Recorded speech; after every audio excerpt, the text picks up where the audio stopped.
Hi, folks, and welcome to the Salty Seaman. Another Tales from the Fleet. Gonna finish up Singapore here. My first Liberty port.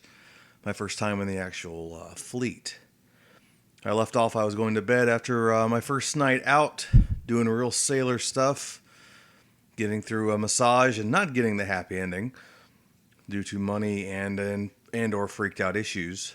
But yeah, I wake up the next morning about 10:30. Yeah, I don't know where I'm at. I don't know almost absolutely anybody.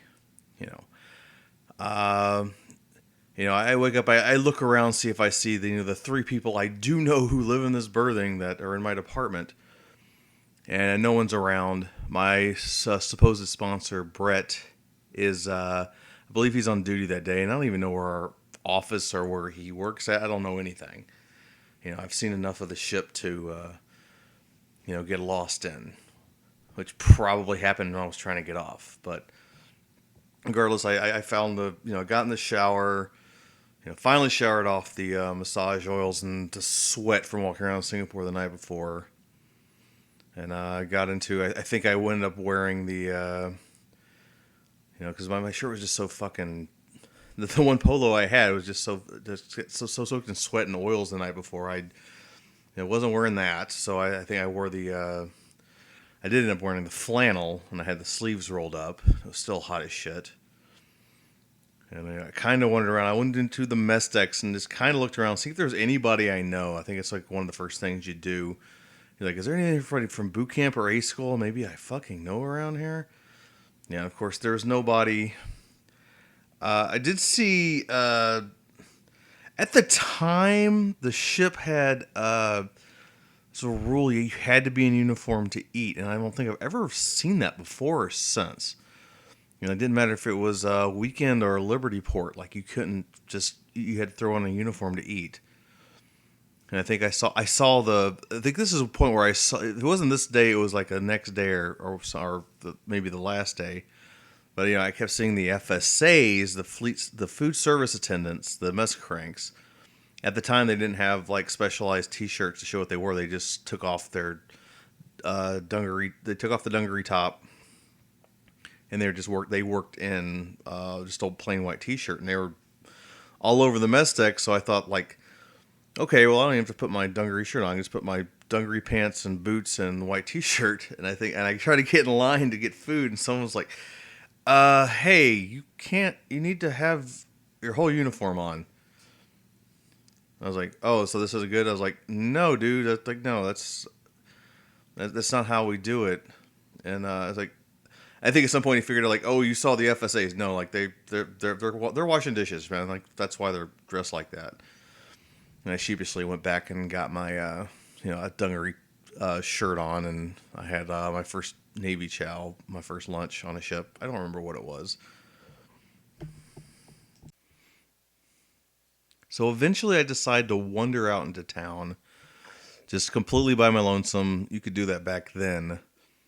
I don't. I think in my later years in the Navy, unless you were in Hawaii, unless you pulled into Pearl Harbor, Hawaii, anywhere else you pulled into, it was mandatory buddy system. And the Blue Ridge had it too, but it depended on the place at the time. I'm talking late '90s here. This is all pre 9/11. So, yeah, I think I kind of wandered around. I was like hoping to see any kind of familiar face, someone I knew from TPU, an old buddy from boot camp or A school. Yeah, just nobody, or the three guys I knew that before. And I just finally left, and I worked my way back. Just remembering, I guess, basic on how we got there the day before. Basically, learning to navigate a city as a grown up. Even as foreign as it was, it was still a very new experience for me. But yeah, I managed to find my way back to Orchard Street. I think I did some sightseeing and looking around and all that fun stuff. And I know at some point by the late afternoon, early evening, I end up into TGI Fridays. Now TGI Fridays in Singapore is not the same kind of place it is in the States. It is a restaurant, it is a bar, it is also a giant dance club. I think this is probably where I lost Brett the first night. That's why I come back there, because I know TGI Fridays is. I know what it is at least. And it wasn't the place we had dinner, but it was the place we ended up afterwards. But I recognized it and went in. I probably ate something at the bar, but I was just sitting there like, big grown up at the bar having beer, and I ate, and it gets later and later, and I'm basically just sitting there. I'm nursing beers. I get up and walk around occasionally, and at some point, it starts getting a little later, probably around 9 o'clock. Yeah, a couple of girls sidle up to me on the bar stool. And I can tell one of them's definitely checking me out, but I'm just too shy and nervous at this point in my life to take the obvious hints. And eventually I go to light up a cigarette, I put a cigarette in my mouth, and she lights it for me, just kind of her breaking the tension. She was from Thailand. I think her friend was from somewhere else, but they were there on work visas doing something. I think they were housemaids. But long story short, like this was like my first. Talk about your first night out, like as a an adult doing adult things in bars and dance clubs and meeting women who want to be with you and you're going to end up with. It's totally new experience for me. Long story short, yeah, like we talked. We had drinks, we danced, we talked some more. We ended up kissing and doing the touchy feely thing, and eventually, like we left, and I ended up paying for a hotel a couple of blocks off of Orchard, someplace where it wasn't super. Because I didn't. Remember, I just had that $100, and Singapore is not cheap, and it basically I think that was about I was next to all my money was getting that room. And I think I asked her, I was like, can you give me anything? She's like, no, I don't have any money. If you want to get a room, you have to get it. She was not going to spend her money for it. And yeah, I woke up the next day. I guess feeling accomplished is like, hey, my first one night stand. But being being at the time, I was like, hey, well, I know her. I was like, and I asked her, I was like, hey, we'll meet tomorrow night? Meet tonight at the same place, TGI Fridays. And I got back to the ship, and yeah, I don't remember much of that day. I know like the next night, I went back to TGI Fridays on the third night, and one of the things I definitely remember was like the first night I'd met my my division officer, Ensign Nichols, former PNC, and but. I say that because, I got back in TGI Fridays and I go back and I'm sitting, by myself, probably nursing a single beer. And like she comes back in, this time alone, not with her friend, but she definitely becomes agitated. She's like asking me, do this, do that. And I say, I'm like, I don't have any money. Like the hotel last night, like broke me. And she's not very happy with it. Like, I don't know, I guess she pegged me as like someone who had money to, take care of her while we had fun, and she was definitely not going to spend any of hers. And she probably was in a worse economic situation than I was, so fair. But I was like, yeah, I don't have anything. And I saw my Divo walk in, my now Divo, and like I just recognized the guy. He says, I have a story. The story of him is like. And it's only a couple months from this point. It's a doozy, but I'll hold off on that for now. But yeah, he was a little black guy, God, like James, like maybe 5 foot, 5'1", 2", somewhere in there, little short guy. I go up and talk to him. I'm like, hey, sir, remember me? I'm the new YNSN Owens, and he's just like, yeah, okay. I was like, hey man, I hit him up for money. It's so fucking like, great way to introduce yourself to your new boss is like, hey, by the way, can I get some cash? I'm trying to impress this girl over here. And he gave me some very fucking piddly amount. Like he was not low. He wasn't giving me he wasn't fronting me $100 or anything. And yeah, I just basically went back to her and was like, yeah, this is what he gave me. And she's pouting, and at this point, I've stopped caring. I'm like, what the fuck ever. We're done here. If I'm not paying for you to have a good night on the town.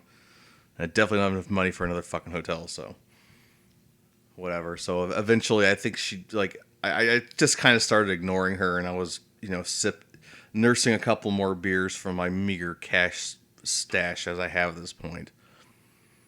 And then I went back to the ship. So final day in Singapore again, basically next to dead broke. And I'm not going out to this day. I just there's no point. I think I just kind of wandered around the tiny little base that he pulled into. There's Club Terror, and there was Soap and Suds, and I had the big bag of laundry. I had to wash all these shirts I were just soaking through, and just whatever I had. So I go there. I have enough money to do laundry and buy a fucking beer. So that's what I'm doing, and I meet some other guys. One of them is a guy named Jackie. He was would be a very good friend to me. He was also yeoman, but kind of sort at this point. He had some trouble and lost his rate and clearance, but picked up third class and became a PO3 with no rate. He was working rehabilitation jobs, just little temporary assigned duties around the ship, rebuilding and, fixing shit. And there was a guy named Ray something Italian after that. He was a cook. I remember those two were the two of the people there. They were two people of what I would know as the Four Horsemen. The other two being a guy named Gregory and another guy named Carpenter. They're both MAs. They're just like me, huge wrestling fans, and they're kind of their little posse of people. But Jackie was cool. Jackie just kind of just took me under, started talking to me, told me about reiterated about Wyan Lee and how much I would probably not like working for her, and just kind of giving me just background on everything. And he was he wasn't. At the time, he was definitely nicer and wanted to give more info and kind of engage with me than I had with the guys the first day. And the subject of pro wrestling came up. We're both he is still to this day, since he got out of the Navy, he's been an independent pro wrestler in Kentucky, where he's from, and he still does it to this day. He was a big fucking pro wrestling fan, and you've seen. I've done a couple of videos on it, and if you listen to some of my syntax, I've definitely a lot of love for pro wrestling in my life. Yeah, we talk. I remember one time the whole thing about the original Ultimate Warrior died, and the guy that came after was fake, and I knew that story was a bullshit urban legend before the term urban legend existed in my head. And I'm trying to convince him of that, and he ends up making up a lie about his uncle was a cameraman for the WWF, and he knows, and he told him. I'm like, I just kind of dropped it. I'm like, okay, because I just knew it was Jim Hellwig, same guy. He just was shrunk down because he was off the roids. Jackie was married at the time, and one of the things that came out in there, say I was broke, but him and Ray. Ended up just buying my beers at a certain point, and we were just sitting around doing our laundry and bullshitting, and the more you drink and the more you bullshit, the more shit comes out of your mouth, especially when you're a dumb 19-year-old kid. And at some point, I ended up getting cornered to where he asked me if I thought his wife was a bitch. It is the only, of course, the smart thing. He's a big dude. He's 6'2", 6'3". He's a fucking hoss. And I was like, I get, save face and fucking stand up and take my ass whooping and say yes, or I could back down meekly and say no. And I chose option number one. I was like, yeah. And then there's just dead fucking silence. I swear to God, the fucking washing machine stopped. And everyone just looks at me, and everyone looks at Jackie what the fuck are you going to do with this goddamn boot in his fucking mouth? And he just fucking laughs. He's like, you got some fucking balls on you, kid. I saw where you were and where you know, what you had to do, and you chose to fucking stand up for yourself. I fucking respect that. And I know you don't mean it. I don't fucking care. So he was for his giant Kentucky hillbilly accent and people and the stupid shit he did do. He was a fucking sharp, perceptive dude. Still is to this day. So I always appreciated him not beating my ass at that moment. It was definitely a story like that got told and retold over the years. I was on the ship. Ray, the guy, his buddy with him, like every time he got fucking drunk and I was with him, he'd fucking bring that story up. So and he just said, "That's why I like you, Owens. You're fucking like you got a pair of fucking balls on you." So that was my last day in Singapore. I got laundry done and I had no money. And I went back to the ship and I slept till I got told where I had to go in the next morning for my first day of work on the ship. And I'll pick up into that. I don't know if I'm going to be that much narrative. I think I'll probably start jumping around at that point. But I think it's where to end my first Liberty Port story. Hope you guys liked it. As always, it's really fun to walk down memory lane here. Remember some stupid shit I used to do back when I was 19. Talk to you freaks later. Peace.